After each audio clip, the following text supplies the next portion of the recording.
Olá, sejam todos bem-vindos ao nosso canal.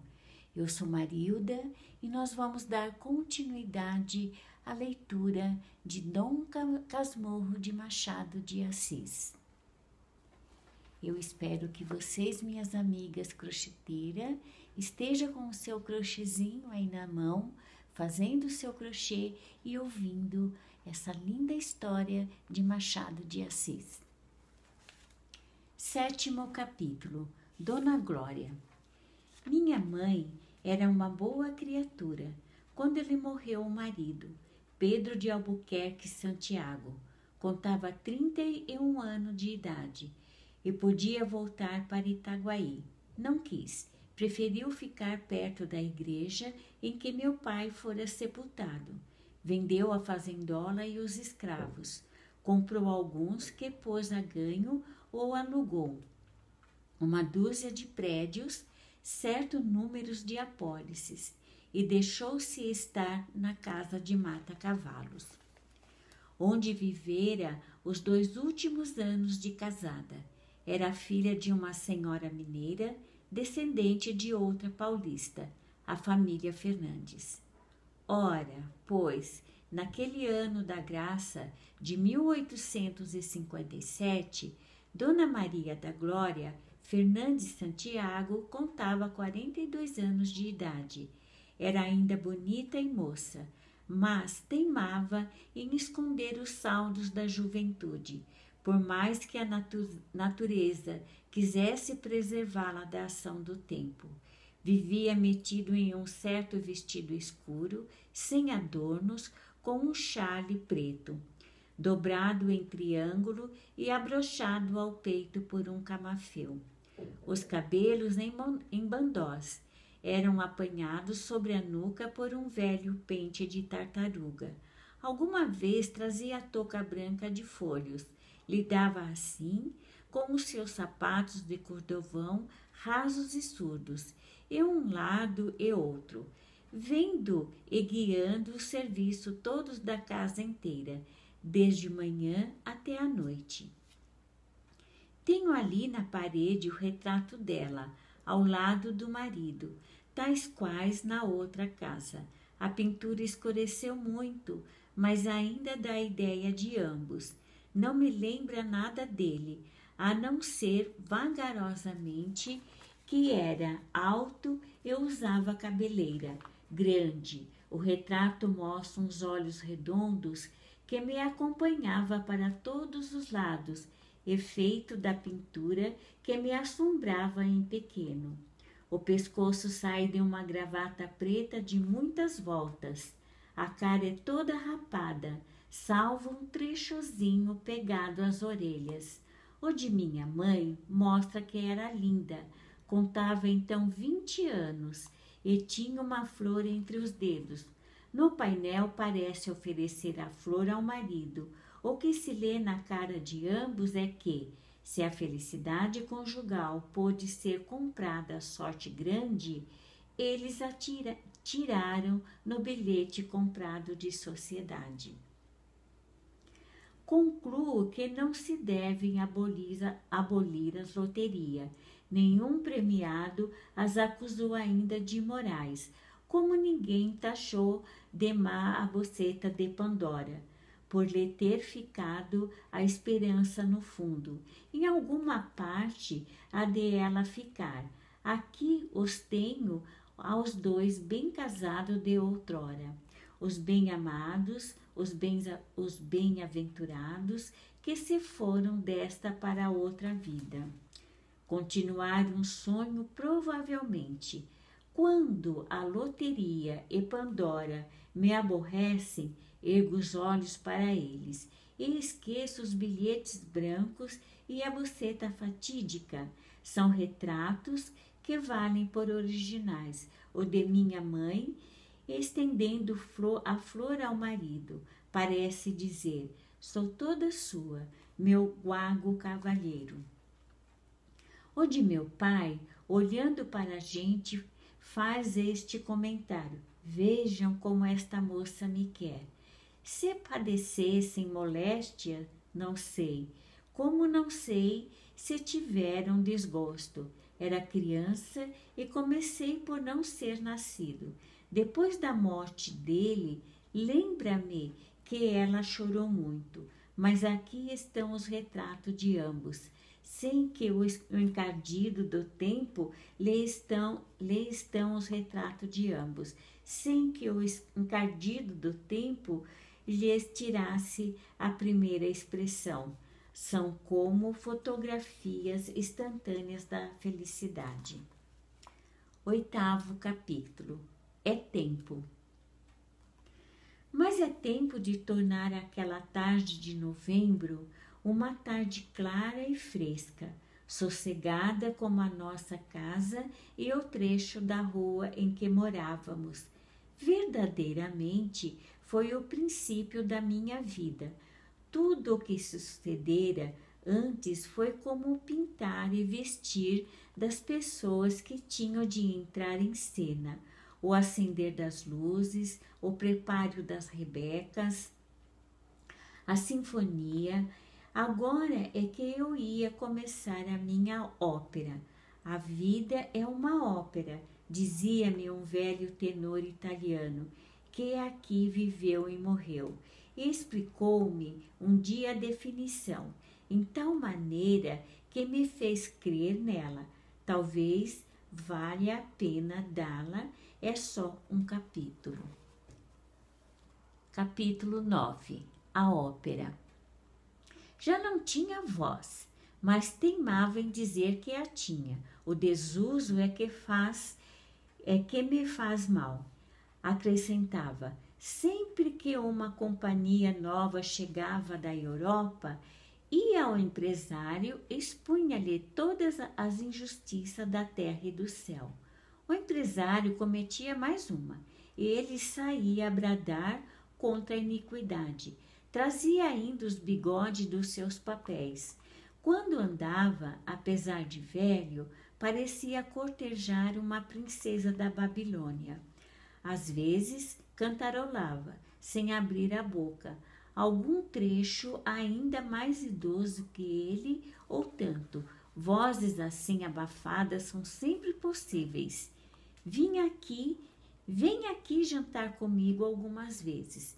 Uma noite, depois de muito chiante, repetiu-me a definição do costume, e como eu lhe dissesse que a vida tanto podia ser uma ópera, como uma viagem de mar ou uma batalha, abanou a cabeça e replicou: a vida é uma ópera. É uma grande ópera. O tenor e o barítono lutam pelo soprano, em presença do baixo e do comprimários. Quando não são o soprano e o contralto que luta pelo tenor, em presença do mesmo baixo e dos mesmos comprimários. Há coros numerosos, muitos bailados e a orquestração é excelente. Mas, meu caro Marcolino, E depois de beber um gole de licor, pousou o cálice e expôs-me a história da criação, com palavras que vos vou resumir. Deus é o poeta, a música é de Satanás, jovem maestro de muito futuro, que aprendeu no Conservatório do Céu, rival de Miguel, Rafael e Gabriel. Não tolerava a precedência que eles tinham na distribuição dos prêmios. Pode ser também que a música em demasia doce e mística daqueles outros condiscípulos fosse aborrecível ao gênio essencialmente trágico. Tramou uma rebelião que foi descoberta a tempo e ele expulso do conservatório. Tudo se teria passado sem mais nada, se Deus não houvesse escrito um libreto de ópera, do qual abrira mão, por entender que tal gênero de recreio era impróprio da sua eternidade. Satanás levou o manuscrito consigo para o inferno, com o fim de mostrar que valia mais que os outros e acaso para conciliar-se com o céu. Compôs a partitura e logo que acabou, foi levá-la ao Padre Eterno.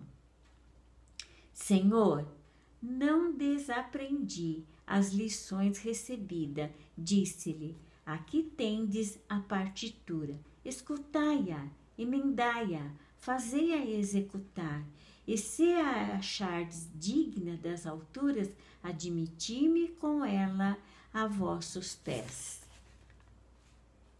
Não, retruquiu o Senhor, não quero ouvir nada. Mas, Senhor, nada. Satanás suplicou ainda, sem melhor fortuna, até que Deus, cansado e cheio de misericórdia, consentiu em que a ópera fosse executada. Mas fora do céu, criou um teatro especial, este planeta, e inventou uma companhia inteira com todas as partes primárias e comprimárias, coros e bailarinos. Ouvi agora alguns ensaios. Não quero saber de ensaios. Basta-me haver composto o libreto. Estou pronto a dividir contigo os direitos de autor. Foi talvez um mal esta recusa. Dela resultaram alguns desconcertos que a audiência prévia e a colaboração amiga teriam evitado. Com efeito, há lugares em que o verso vai para a direita e a música para a esquerda. Não falta quem diga que nisso mesmo está a beleza da composição, fugindo à monotonia, e assim explica o terceiro do Éden, a área de Abel, os coros da guilhotina e da escravidão. Não é raro que os mesmos lances se reproduzam sem razão suficiente. Certos motivos cansam a força da repetição. Também há obscuridades. O maestro abusa das massas corais, encobrindo muita vez o sentido por um modo confuso. As partes orquestrais são, aliás, tratadas com grande perícia. Tal é a opinião dos imparciais. Os amigos do maestro querem que dificilmente se possa achar obra tão bem acabada. Um ou outro admite certas rudezas de tais ou quais lacunas, mas com o andar da ópera é provável que estas sejam preenchidas ou explicadas, e aquelas desapareçam inteiramente, não se negando o maestro a entender a obra onde achar que não responde de todo ao pensamento sublime do poeta.